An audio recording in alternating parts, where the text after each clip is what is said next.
যুগের পরিবর্তনের সাথে আমাদের আচার আচরণ ব্যবহার এমনকি নিয়ম কানুন খাবার দাবার সব কিছুর ক্ষেত্রেই আমূল পরিবর্তন এসেছে। কিন্তু জানো তো বন্ধুরা, সেই আদিমকাল থেকে মানুষজন বেশিরভাগ খেতে আগুনে পোড়ানো খাবার খেত। আর সেই আগুনে পোড়া খাবারটা এত সুন্দর এত টেস্টি, সেটা এখনও বিলুপ্ত হয়নি। এখনও যে কোনো মানুষ যদি আগুনে পোড়া খাবার খায় তাহলে আর অন্য কোনো খাবার খেতেই চায় না। আর এর স্বাদ যে কতটা সুন্দর হয় সেটা কেবলমাত্র যারা খায় তারাই জানে। আগেকার দিনে মাছ মাংস বা সবজি যে কোনো জিনিসেই মানুষ কিন্তু রান্নাবান্না করতো না, সেই আগুনে ঝলসিয়ে খেত। এতে কিন্তু কোনো রকম সমস্যাও হতো না শরীরের। আর এখন জানো তো, বর্তমানে সেই পুরনো নিয়মটাই এখন সবাই মেনে চলছে। এমনি খাবারের থেকে আগুনে ঝলসানো খাবারগুলো এতটা টেস্টি হয় যে বিভিন্ন রকম সুস্বাদু খাবার আমরা ঝলসিয়েই করি। আর এর স্বাদটা সত্যি অন্যান্য হাজার রকম সবজির থেকেও, হাজার রকম রেসিপির থেকেও অনেক সুন্দর হয়। যাই হোক, আজ কিন্তু আমাদের বাড়িতেও এরকম একটা ঘটনা ঘটলো যে ব্যাগ ভর্তি সবজি বাড়ির এক কোণায় ফেলে রেখে তারপর সারা দুপুরে সবাই মিলে আগুনে ঝলসানো খাবার খেলাম। তো যাই হোক, ভিডিওটা তোমরা দেখো, আশা করছি ভীষণ ভালো লাগবে তোমাদের জন্য।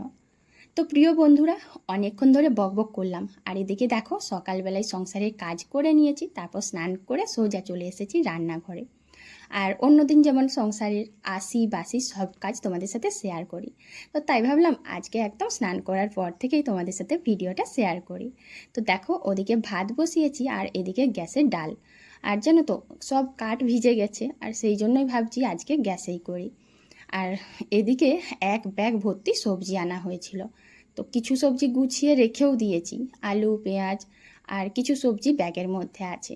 তো দেখো, তোমরা সবজিগুলো দেখেই নিশ্চয়ই বুঝতে পারছো অনেকটাই টাটকা। অনেকটা কেন, আমাদের গ্রামে কিন্তু টাটকা সবজিই পাওয়া যায়। তো এত এত টাটকা সবজি সব কিছু না ব্যাগের মধ্যে রেখে বাড়িতে একটা রুমে এক কোণায় ফেলে রাখলাম। কেন বলো তো, আজকে কিন্তু রান্নাতে খাওয়া হবে আগুনে ঝলসানো খাবার। আর এই আগুনে ঝলসানো খাবার মানে আগুনে পোড়া খাবার খেতে সবাই ভীষণ পছন্দ করে। তাই আজকে ঠিক করেছি, না আজ আর এটা ওটা রান্নাবান্না করার থেকে উনুনের ভাতটা হয়ে গেলে তারপর কিছু সবজি আগুনে পোড়াবো।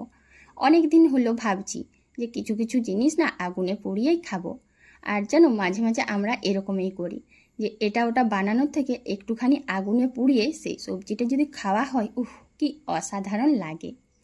আর এখন তো অনেক ব্লগে এটাও দেখছি যে বিভিন্ন রকমভাবে যে কোনো জিনিস, সেটা বিভিন্ন পাতাতে, শাল পাতাতে বিশেষ করে দিয়ে পোড়ানো হয়, আর খেতে তো দুর্দান্ত হয়। তো দেখো, এদিকে আমি একটু করছি আনারসের চাটনি। পোড়া যে কোনো খাবারের সাথে আবার যদি একটু টকটক কোনো চাটনি হয়ে যায় তাহলে তো আর বলারই নেই। তো আনারসটা বেশ ভালোই মিষ্টি আছে, কিন্তু তারপরও একটুখানি তো টক লাগবেই, আর একটু চিনিও দিয়ে দিচ্ছি। তো আনারসের চাটনি কারা কারা বন্ধুরা খেতে পছন্দ করো একটুখানি কমেন্ট করবে তো।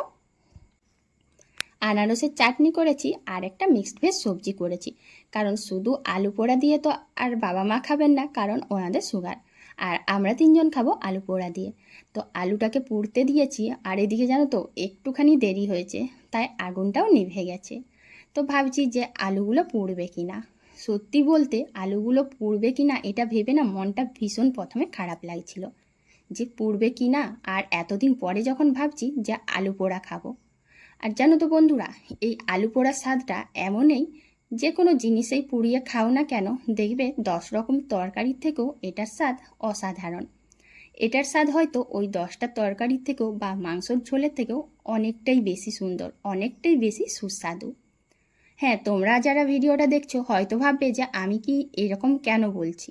তো দেখবে তোমরা যে কোনো খাবার যখন পুড়িয়ে খাবে সেই খাবারের স্বাদটা না একটু আলাদাই হয়, সেই স্বাদ না আর কোথাও পাওয়া যায় না।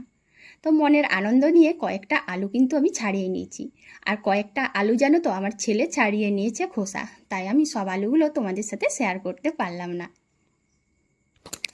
যে সমস্ত গুরুজনরা আমার ভিডিওটা এতক্ষণ পর্যন্ত দেখলে তোমাদের সবাইকে জানাই আমার প্রণাম, আর ছোট ছোট ভাই বোনদের জানাই অনেক অনেক ভালোবাসা। তোমরা অনেকখানি ভালোবাসা দিয়েছো, আর তোমাদের ভালোবাসা না পেলে আমি একটুও হয়তো এগোতে পারতাম না। সত্যি বলতে গ্রাম থেকে একজন ছোট্ট ইউজার তোমাদের মতো ভালো ভালো দাদা ভাই বোন বন্ধু বান্ধব সবার আশীর্বাদ ভালোবাসা নিয়ে এগোতে পেরেছি। আশা করব সবাই এইভাবে পাশে থাকবে। তো দেখো আলু পোড়াটাতে কিন্তু আমি এখন লঙ্কা দিচ্ছি না, কারণ প্রথমেই বলি যে ছেলে খাবে, আর ছেলে জানো তো একটুও লঙ্কা খেতে চাইছে না, আর সামনেই যেন দাঁড়িয়ে আছে, তাই কি করব, এখন আর লঙ্কাটা দিলাম না। হঠাৎ করেই ঝিমঝিম ঝিমঝিম করে বৃষ্টি চলে এলো, আর এই রিনিঝিনি বৃষ্টিতে মোটামুটি আমার উঠোন তো সবসময় প্রায় ভিজে থাকে। কিন্তু বাইরে এসে দেখি একটা গরু এসেছে, আর এই গরুটাকে দেখেই না আমার একটুখানি মনে হচ্ছে না, এরপর মনে হয় তাড়াতে হবে। তার কারণ দেখো, এই যে এখানে কুমড়ো গাছটা আছে, এই কুমড়ো গাছের ডালের দিকে না পায়েও দিয়েছিল, তো এদিক ওদিক টানাটানি করে বেশ অনেকটাই ক্ষতি হয়েছে। তো তোমরা সেটা বুঝতে পারছো কি না জানি না। আর গরুটাকে একটু গেটের বাইরে তাড়াতে গিয়ে তখন দেখছি আবারও একটা জিনিস আসছে বাড়ির দিকে, এই যে মিউ মিউ ডাক, বেড়াল। তো বেড়ালটা কেন আসছে বলো তো, আমি দুধ গরম করতে দিয়েছি তার জন্য। মানে একদিকে একজনকে তাড়াতে গেলে আর একজন আসছে। তো যাই হোক, এইভাবেই আমাদেরকে সচেতন থেকে কাজ করতে হয়। তো দেখো এদিকে কিন্তু বেড়ালটা এখনো পর্যন্ত বাড়িতে ঢুকেনি, আর আমি গেটটা ভালো করে লাগিয়ে চলে এলাম যাতে আর গরু কোনো আসতে না পারে। তো জানো তো বন্ধুরা, আজকে এত এত সবজি বাড়িতে আনার পরও ওই কয়েকটা আলু পুড়িয়ে এত সুন্দর শান্তিপূর্ণভাবে খাবার দাবারগুলো খেয়েছি দুপুরে, সেটা হয়তো বলে বোঝাতে পারবো না। তোমরাও কিন্তু যারা উনুনে রান্না করো তারা একদিন মাঝে মধ্যে এরকম যে কোনো জিনিস পুড়িয়ে খাবে, দেখবে তার স্বাদটা অনেক বেশিই ভালো লাগবে।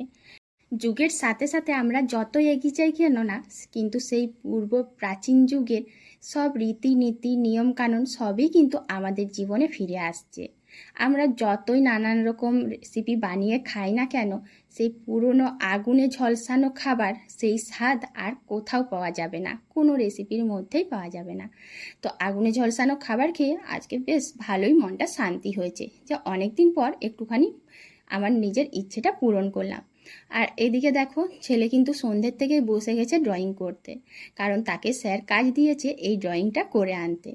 আর ছেলে দেখো পুরো যেন একটা মেলা বসিয়ে দিয়েছে। তো একটাই ভালো হয়েছে যে ও নিচে বসেছে। আমি সন্ধে দিয়ে চলে এসেছি, এখন কিন্তু রাত্রি, আর রাত্রের এই ছোট্ট ব্লগটা তোমাদের সাথে শেয়ার করলাম, কারণ আমার ছেলের এই ড্রয়িংটা অনেকেই দেখতে চেয়েছিল যে তোমার ছেলে কেমন ড্রয়িং করে। তো দেখো বন্ধুরা, আমার ছেলে একটু একটু ড্রয়িং করছে, এখনও পুরোটা শেষ করেনি, তবে ও খুব তাড়াতাড়ি ড্রয়িং করে। আর একটু আগেই বসেছিল, তার মধ্যে অনেকটাই শেষ করছে। তো তোমরা কিন্তু অবশ্যই কমেন্ট করে বলবে যে আমার ছেলের ড্রয়িং কেমন করে। এখন ছেলের ড্রয়িংয়ের পর ওকে পড়াতে বসবো। তো আজকের ব্লগ এখানেই শেষ করছি, টাটা, সবাই ভালো থেকো।